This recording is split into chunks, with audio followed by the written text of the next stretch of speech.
Very exciting for me to in a moment introduce Rabbi Becher, but also have Rabbi Buchwald here, the founder and director of NJOP, of NJOP.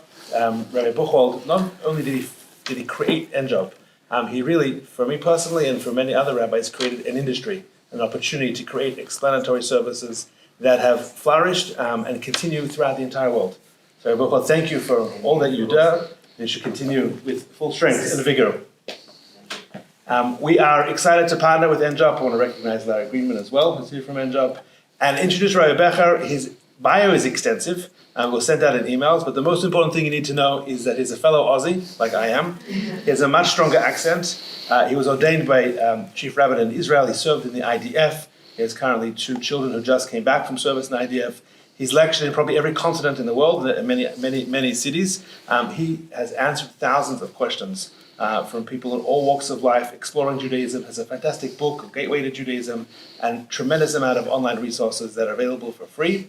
I encourage you to Google him and to make yourself available to all that he has to offer. And I turn over the podium to Rabbi Becher. Thank you. Thank you very much.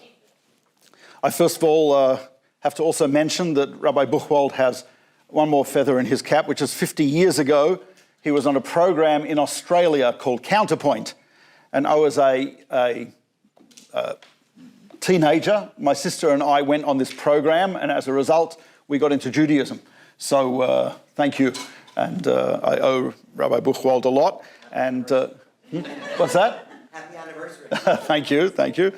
And I also feel very at home here because Rabbi Chaim Steinmetz, who's the rabbi of this shul, we were in Yeshiva together. He will probably not admit it, but we were in Yeshiva together. Okay.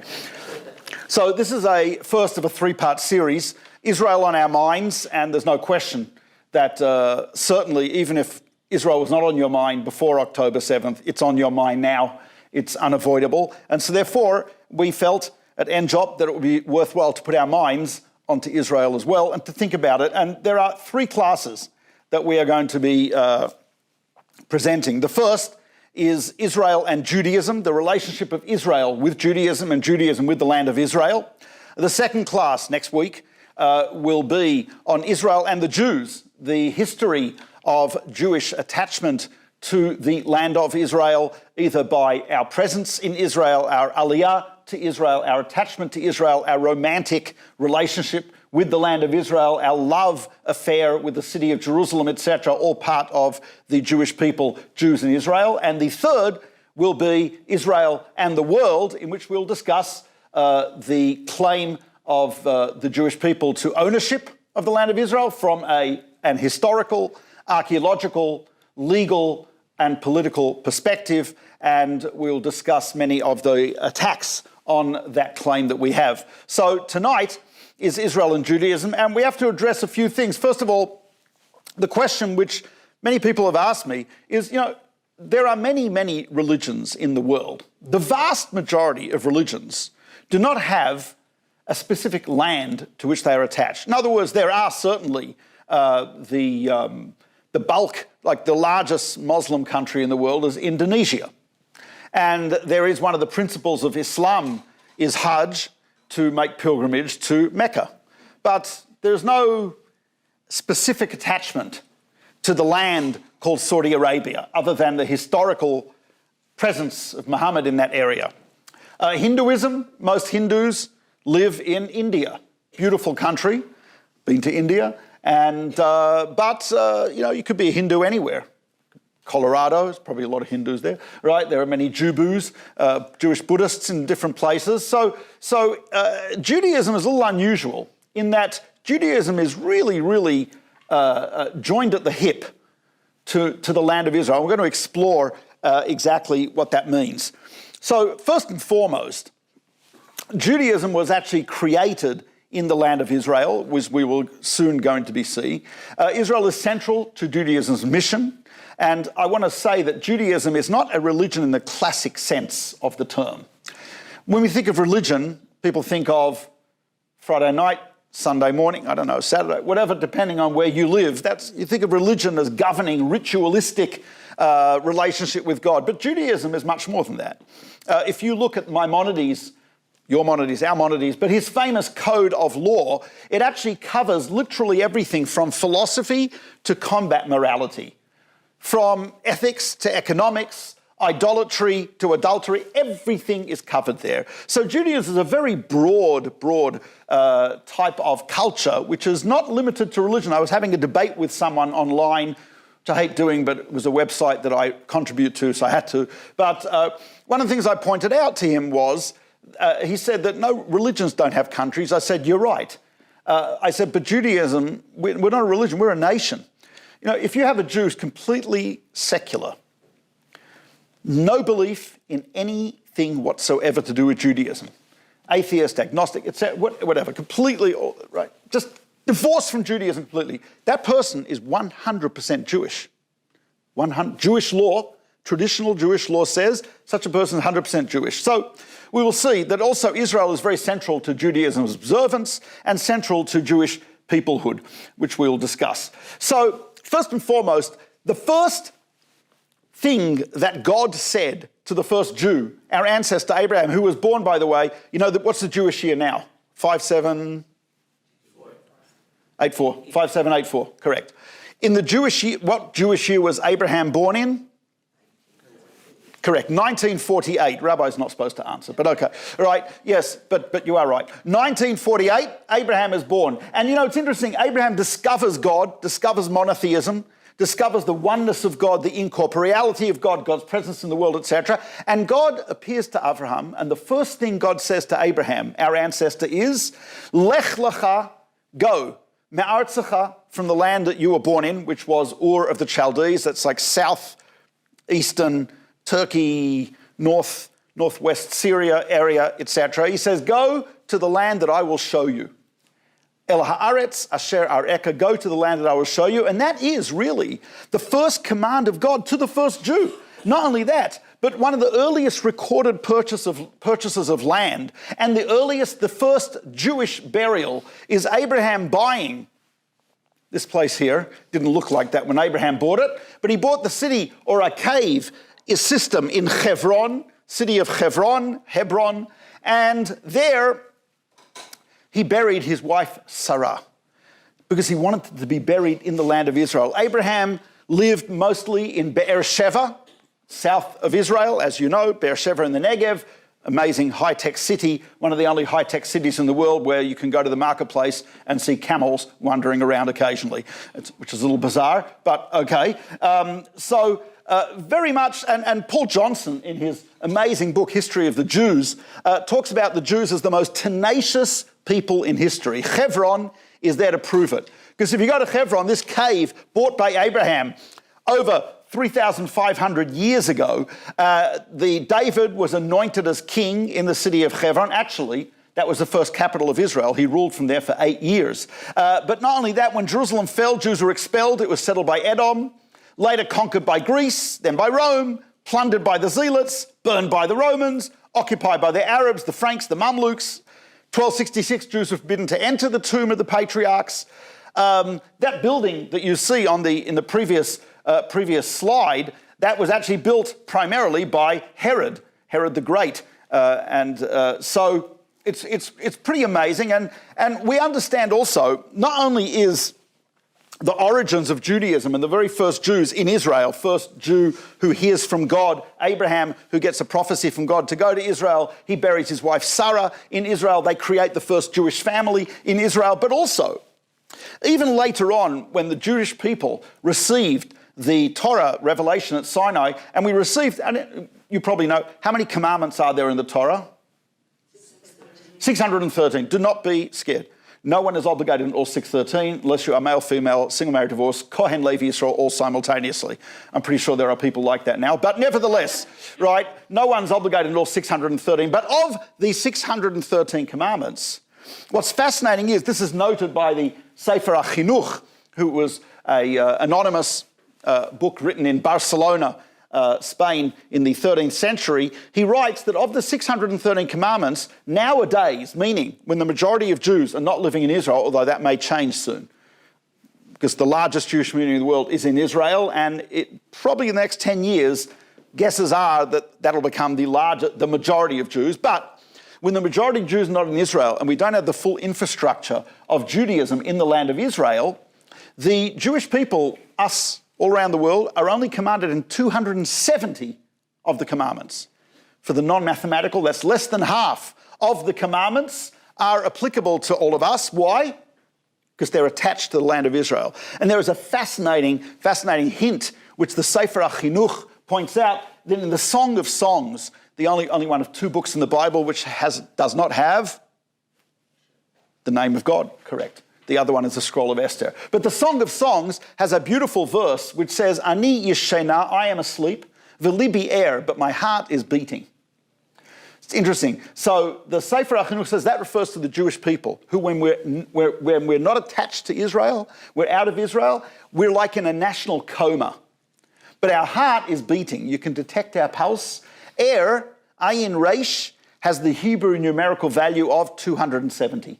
Not a great pulse to have. As a doctor, I wouldn't write, no. But 270, because that refers to the 270 commandments that we are obligated in. So that tells me that the vast majority of the Torah is actually directly connected to the land of Israel. And not only is the Torah connected, and by the way, Nachmanides, great Torah commentary, who lived in Granada in Spain, and after a famous debate which he won against a Dominican pastor, Pablo Cristiani, he was forced to leave Spain, and he made Aliyah in his old age to Israel. There he lived in Akko, in the north of Israel, later on moved to Jerusalem, wrote much of his commentary of the Torah in the land of Israel, writes about seeing coins from the temple period in the land of Israel. He established a synagogue in Jerusalem that was destroyed by the Jordanians in 1967. So Nachmanides is there back in the 1300s, and Nachmanides writes that even those commandments, which are not directly related to the land of Israel, have a deeper, more passionate, a greater spiritual impact when they're performed in Israel than anywhere else. You probably all know that in Israel, people are pretty intense about everything. You know what I mean? You can go to a cocktail party most places in the world and you could be debating someone over your gin and tonic, etc., and that's fine. In Israel, they'll be throwing it in the face. It's like, it's like a magnifying glass of spirituality, very, very intense place. And Nachmanides says that's, in fact, why the commandments are, there's something special about even the very air of the land of Israel. As the Talmud says in Bava Batra, Reb Zera said, the air of the land of Israel makes one wise. There is something, it's almost like, when a native animal is taken out of its native environment, it doesn't thrive. When an animal is in its native environment, it thrives. Koalas need the climate of New South Wales, Australia. They need eucalyptus trees, native Australian eucalyptus trees. They need that type of stuff. When they have that, they thrive. When they're in some zoo in Cleveland, not so great. Right?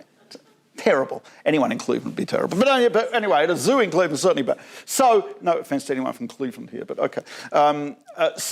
But when the Jewish soul is actually in the land of Israel, it is like a native, where an indigenous animal, which has been taken into its natural environment, and the Jewish soul and the Jewish intellect thrives, produces, is creative in the land of Israel, as we know from the land of Israel. And indeed, the Torah, the study of Torah, is very, very special in Israel. As you see, the Talmud says, when it refers in Genesis, it says it refers to the rivers flowing out of Eden. And it says one of those rivers, it flows into a land where it says, Zahav haaretz hahi tov. The gold in that land was good. It's a strange statement why the Torah is praising the minerals of a particular land. Seems a little bizarre. So the Midrash Rabbah says that refers to the land of Israel, where the Torah, there is no Torah like the Torah of the land of Israel. And Israel is the place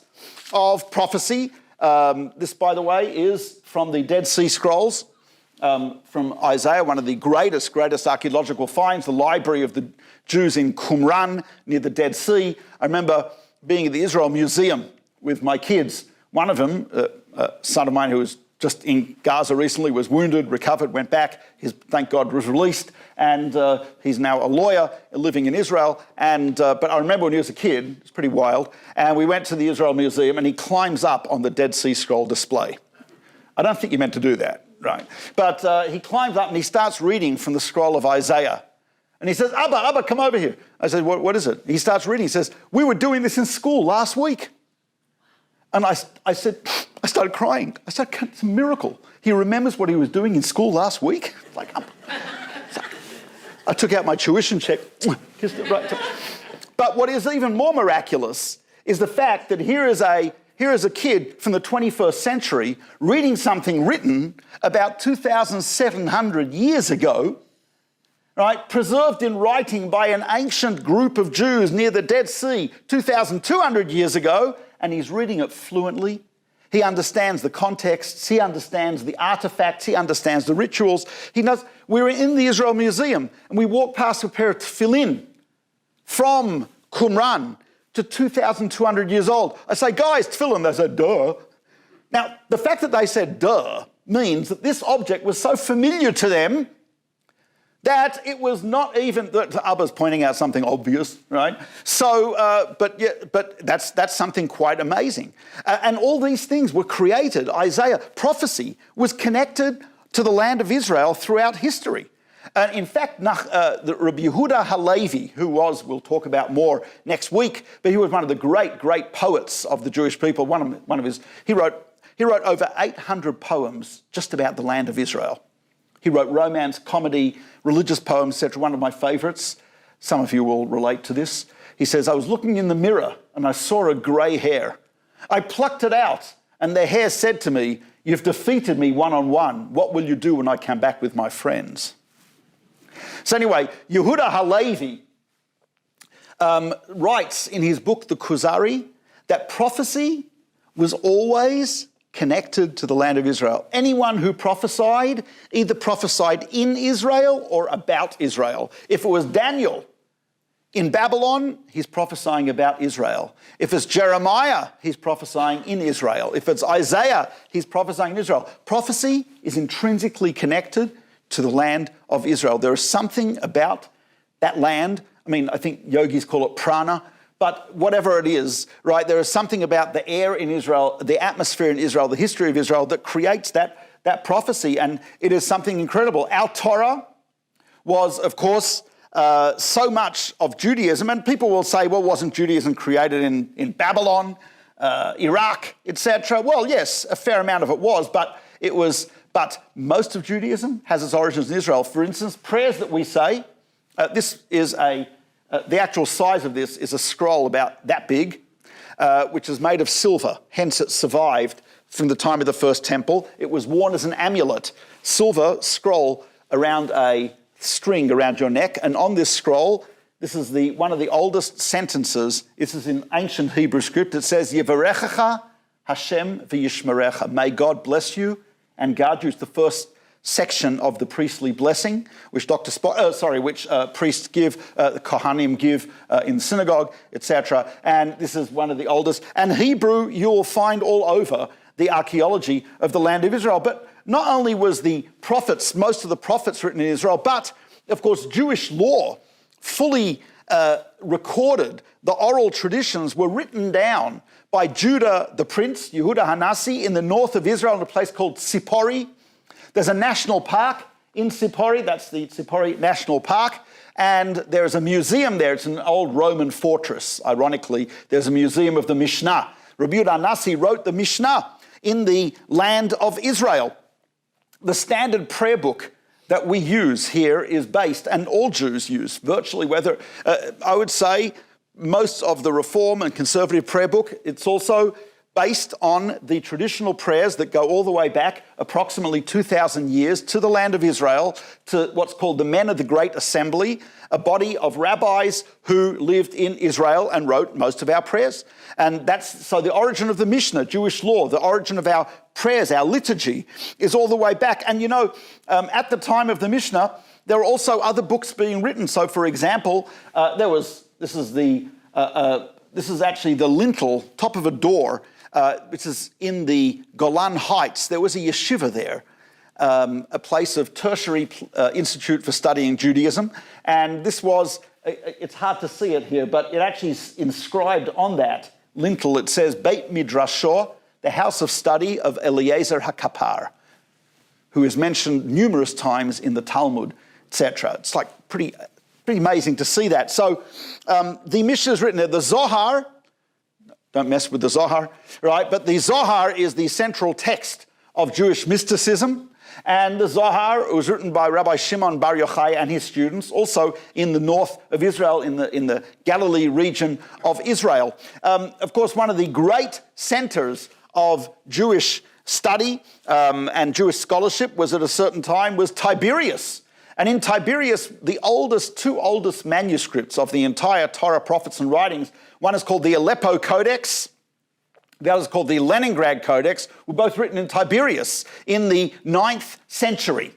That's an old book indeed. This is how the Aleppo Codex looks, but it's called Aleppo because it was taken from Tiberias, bought by a family in Jerusalem, and it was down in Jerusalem. The Crusaders, hundreds of years after it was written, the Crusaders captured it, held it for ransom. It was ransomed off by the Jewish community in Cairo. Maimonides lived in Cairo. He saw this. He said, this is the most accurate manuscript I've ever seen. His great-great-grandchildren left Cairo and went to Syria and took it with them to Syria, to Aleppo, Halab. And it was in Syria from approximately then, that was around 1400s, until 1948. In 1948, there were riots instigated by the government in Syria against the Jews. The great synagogue of Aleppo was burnt down.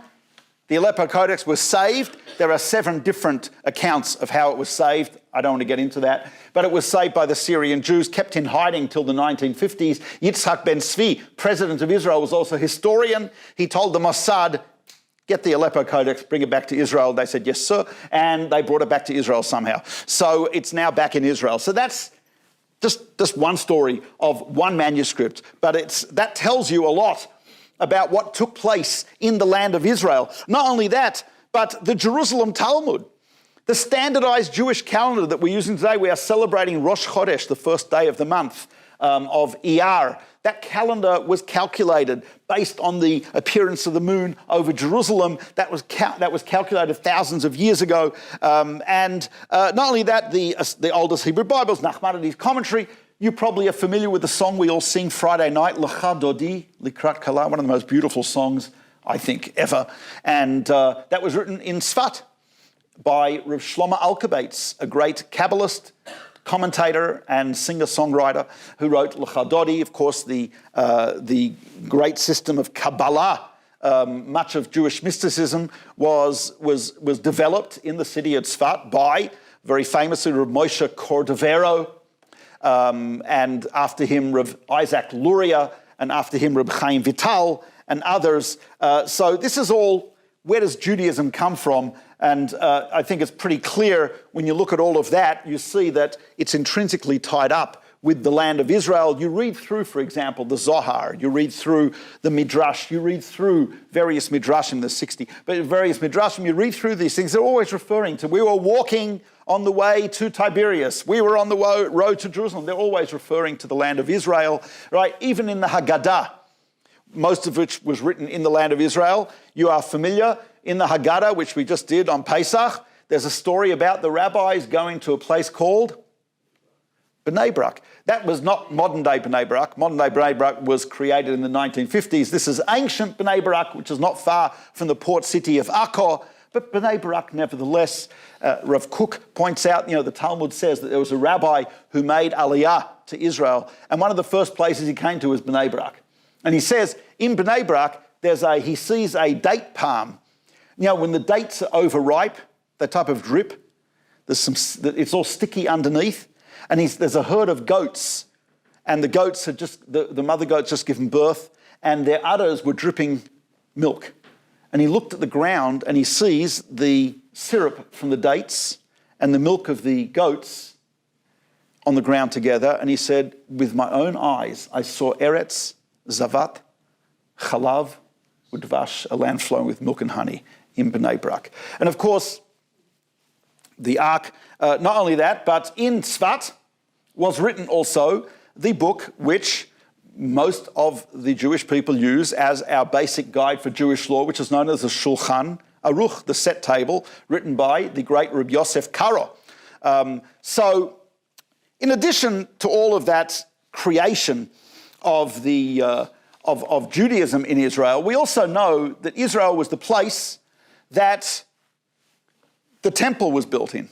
And we had the first temple that was eventually destroyed by the Babylonians, the second temple, which was eventually destroyed by the Romans. But that first temple, that first commonwealth, that was around for 410 years. 7-year gap in Babylon. Then we had another second Jewish commonwealth, Jewish state, for 420 years. In the middle of that, of course, there was the Seleucid invasion, the Maccabean revolt, and the Maccabeans created another independent state for 200 years. But that was very, very central to Israel, and even to this day, as when King Solomon built the temple at his inaugural speech, what he discusses there in his inaugural speech, just here in the book of Kings, he says, this will be the place where Jews all over the world will pray towards this place.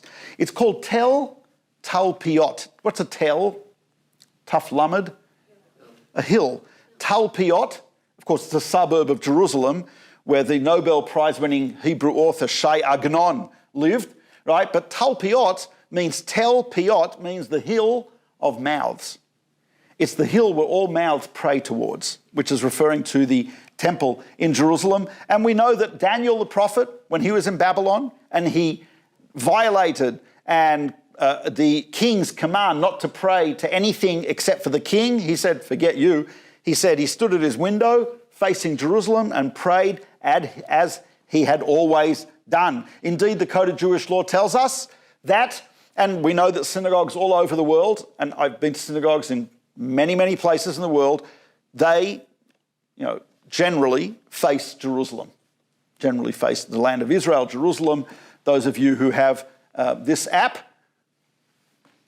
that is the Direction of Prayer app on my phone. So if I'm in Shenzhen Airport in China, looking at the app, and it's pointing a certain way, it's pointing to Jerusalem, because that is where Jews pray towards. That's the green arrow there that faces Jerusalem. It's an excellent app. So you could ask at this point, okay, so it's very clear that Judaism's origins were in the land of Israel.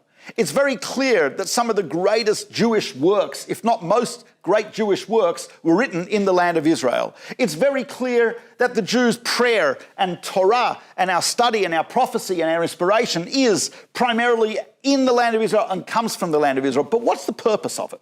What does it accomplish? So there's a very famous verse which we recite every time we take the Torah out of the ark, which is Ki mitzion teitzei Torah udvar Hashem Yerushalayim. From Zion shall come forth the Torah and the word of God from Jerusalem. Because we understand that the purpose of Judaism, the purpose of our people, is to ultimately bring the idea of ethical monotheism to the world. The idea that there is a God who is interested in us and in the world, who is interested in us behaving in an ethical manner, and to send that message to the world. Indeed, the context of that verse, as you see in Isaiah here, let us go up to the mountain. The many nations shall go and say, let's go up to the mountain of God and hear the words of Torah. In other words, that verse is referring to the Torah spreading to the entire world. And what's interesting is if you look at the location of Israel, Jerusalem, this is a medieval map,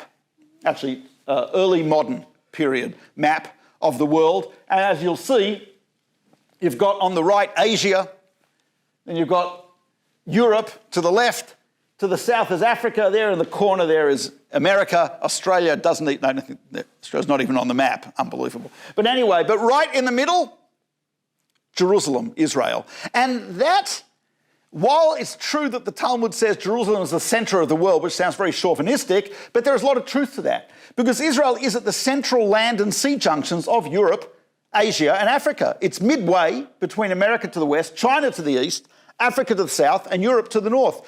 And one of the ways we know this is birds.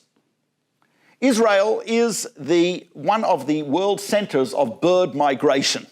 Tens of millions of birds, mostly storks and other birds, migrate from Europe and Asia to Africa across Israel. The Israeli Air Force has radar tracking these birds because they cause havoc to the planes, not to say what the planes do to the birds. And it's incredible the amount of bird migration. That's because Israel is at the centre, and so many, think of it, how many major civilizations invaded, occupied, attacked, went through Israel, Jerusalem. But you know what happens? That may be all negative, the invasion, attacks, etc., but there's a positive, there's a silver lining, because many of these civilizations took with them ideas of Judaism. They took with them, you may have read the book, The Gifts of the Jews, right? But they took with them things like monotheism. The search for oneness in the world is the basis of much of science. They took with them the idea of ethics, the idea of treating the stranger, the widow, the orphan, the poor, and so on and so forth with justice. Those are all things in our Torah, and because of the centrality of Israel, the centrality of Jerusalem on the trade routes, on the sea routes, on the land routes, and so on and so forth, it was able to be a beacon of light and to fulfill that verse in Isaiah that the word of God from Jerusalem. And indeed, that's how Rabbi Yehuda Halevi puts it. He says, the land was destined and dedicated to be the place that would teach the entire world the path of righteousness. And indeed, that's one of the reasons why, it's interesting, question that people often ask, how many tribes were there originally amongst the Jewish people? We had 12 tribes. Right? So you think about this, question you could ask is, why would God create the Jewish people as 12 tribes? I mean, we're not argumentative enough just if there's one tribe. I mean, seriously? I mean, we are notoriously argumentative, stubborn, cynical, etc., all that type of stuff. I'm not an anti-Semite, I'm married to a Jew. Right, but anyway, but I mean, seriously, but we do have all this, so why create 12 tribes? It's just creating more divisions. So one answer to that is given by Rabbi Samson Raphael Hirsch, great rabbi from Frankfurt on Main, 19th century. He says, when it says that the Jewish people are supposed to be a congregation of peoples, the way he puts it is the nation is supposed to represent agriculture as well as commerce, militarism as well as culture and learning. The Jewish people will be a nation of farmers, businessmen, soldiers, science, thereby as a model nation to establish the truth that the one great personal and national calling which God revealed in the Torah is not dependent on any specific kind of calling or trait. The whole of humanity, mankind, he says, but the whole of mankind in all its shades of diversity can equally find its calling in the one common spiritual, moral mission and outlook in life. The ideal of the Jewish state is to have a country where we're involved in every aspect of life, but it's imbued with Judaism. We're getting a lot of flack from the world as a whole, but I just want to tell you, I served in the IDF. I got 2 sons in the IDF, 3, 2 currently, 1 was, right? So I know the IDF well. I don't know if anyone has ever been to a military base anywhere else in the world. I was at Fort Dix, New Jersey. I was speaking at a chaplain's conference. Anyone been to Fort Dix, New Jersey? Yeah?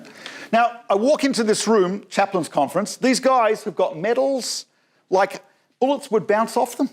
They've got medals all over the place. And they're chaplains, for God's sake. It's not like, they're chaplains, not like Rambo, right? They've got medals everywhere. You go to military bases virtually anywhere in the world, medals, right? I once saw a picture of Ehud Barak when he was Chief of Staff standing next to the Argentinian Chief of Staff. The Argentinian general had enough medals around him, he would reflect lasers from the moon. It was unbelievable, this guy, right? Ehud Barak, not very well ironed uniform, right? Paratrooper wings, couple of falafel, on the shoulder, right? It's pathetic, right? But I thought that is a beautiful picture because we don't glorify war. We don't have military parades in Israel. You don't see Israelis walking around with chestfuls of medals, right? Our warriors are reluctant warriors. My son would have been very happy staying home doing law, right? But he had to go and fight. My other son, industrial organizational psychology, Bessemer Corp, fantastic. Would have liked to stay there. Had to go and fight. Reluctant warriors. No one really wants to, right? So, and that's, I think, a very beautiful Jewish value, which is imbued in the modern day, albeit somewhat secular state of Israel, but it's not really secular. It's very Jewish in many ways. Look at the philanthropy that Israel has been engaged in, whether it's helping the agriculture in African countries and in India, whether it's medical aid throughout the world. Some of the first MASH units mobile army surgical hospital units established in any zone, in any area in which there's a natural disaster are IDF, mobile army units. A good friend of mine was in a parking lot in Manhattan, standing next to a guy. My friend's got a yarmulke. He obviously looks Jewish. And this guy looks at him and he says, you're obviously Jewish. He says, yes. He says, I'm from Haiti. He says, my daughter, you know what my daughter's name is? My friend says, I would have no idea.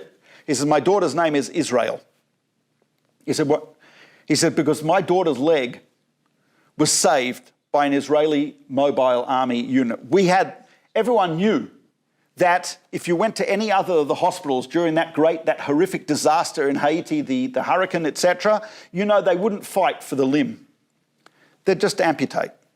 He says anyone knew that if you wanted your child to be complete, and the surgeons would fight for every single finger, every single toe, every single limb of that child, take him to the Israeli hospital. He says, they saved my daughter's leg, her life and her leg. I called my daughter Israel. It's her name. That's very beautiful. That's very Jewish. And that's the purpose of the land of Israel.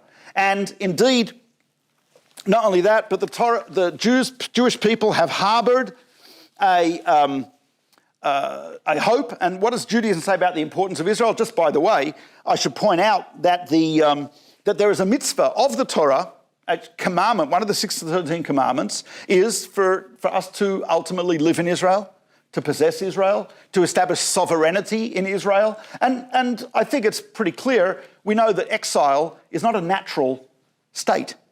As the Maharal points out, exile is unnatural.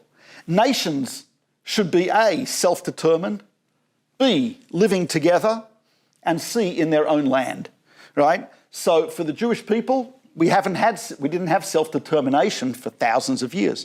We weren't in our own land for thousands of years, and we were not together. We were scattered around the place. So the Torah tells us that is very, very central to the Jewish people. I should point out also, you know, the Jewish calendar, it's very fascinating. The Jewish calendar, I won't go into the complications of the Jewish calendar. It's a lunar solar calendar, primarily lunar, but adjusted for solar. But Maimonides, great Jewish sage, points out the following. He says, if you would imagine for the moment that there'd be no Jews in Israel, he says something which theoretically is impossible, because God promised that he'd never annul the signs of our nation, so there always will be Jews in Israel. He said this with confidence in the 12th, 13th century.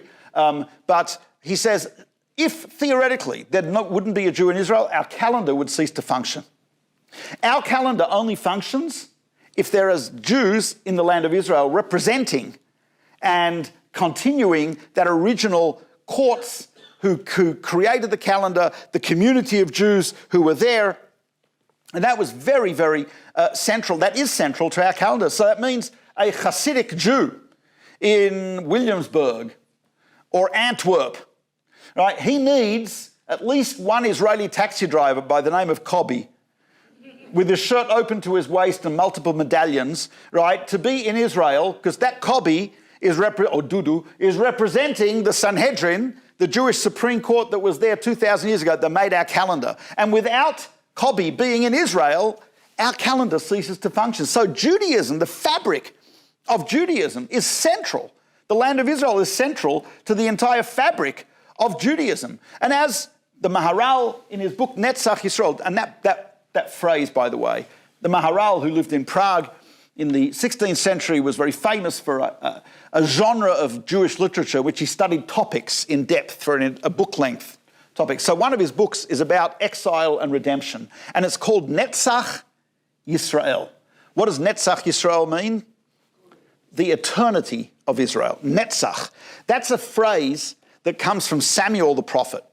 Samuel the prophet, when he told the King Saul that his family would not continue the dynasty as kings, he said, but don't think that monarchy is over. He says, V'gam, indeed, Netzach Yisrael lo yishaker. Now, what he meant was Netzach, the eternal one of Israel, does not lie, meaning God does not lie, and the Jews will come back to Israel. That's what Samuel said. But the word Netzach has 3 meanings.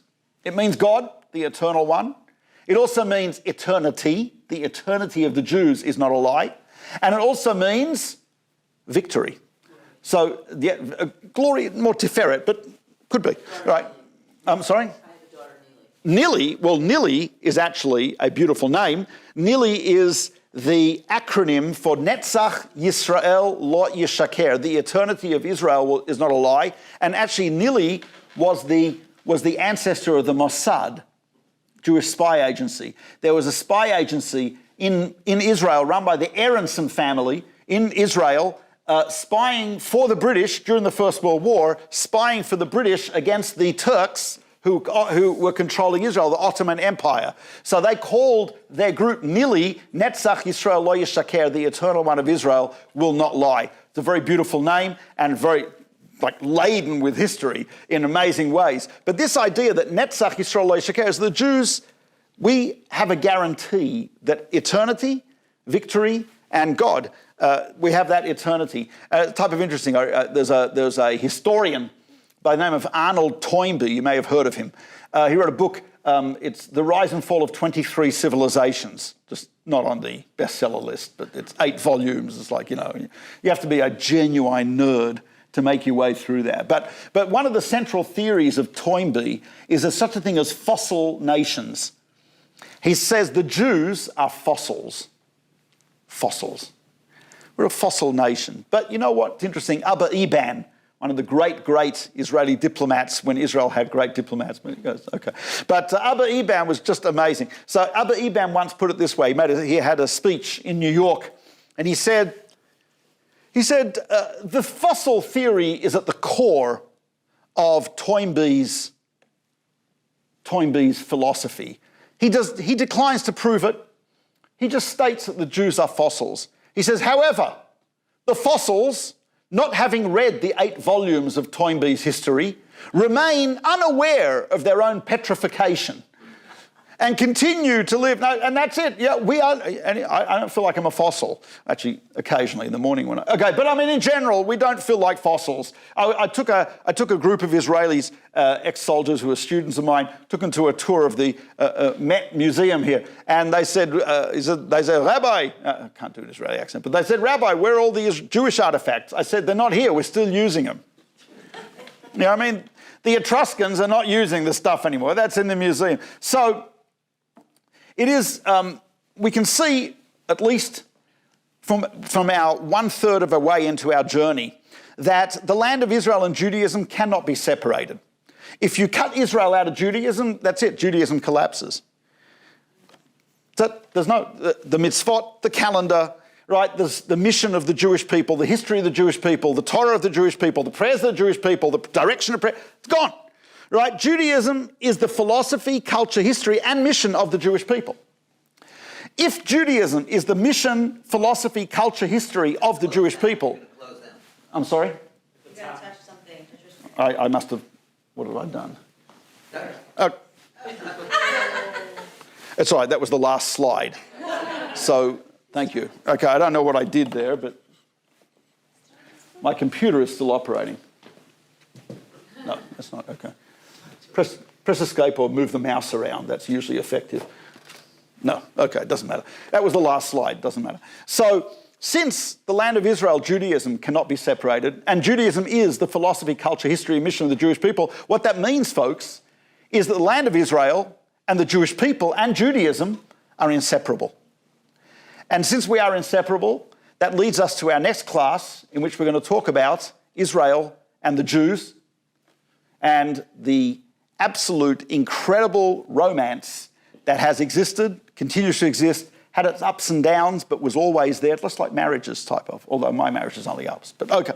But the rest of you, right? How the ups and downs, the romance, but the Jewish people's attachment to Israel, we're going to see that, God willing, next week when we talk about Israel and the Jews, and of course the last week, Israel and the world, which we'll talk more about some of the hot button topics, etc. Although this is also a hot button topic for most of the world. But okay, that is it for this evening. If there's any questions, heckling, alternate speeches, insults, thank you.